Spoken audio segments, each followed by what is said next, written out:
नक्कल्स crack करना क्या सच में आर्थराइटिस लाता है? लोग कहते हैं नक्कल्स क्रैक करोगे तो आपके जॉइंट्स खराब हो जाएंगे, बट साइंस कहती है it's just the gas that is bursting into your joint fluid.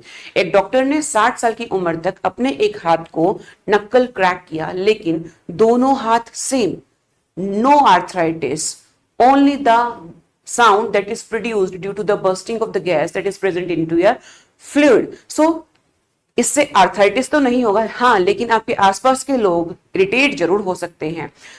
इसी तरह के मिथ्स और मिसकॉन्सेप्शन को दूर करने के लिए फॉलो कीजिए। As you know, biology can be fun. और अपने उस फ्रेंड को टैग करना मत भूलिएगा जो कहता है नक्कल क्रैक करोगे तो आपके जॉइंट्स खराब हो जाएंगे।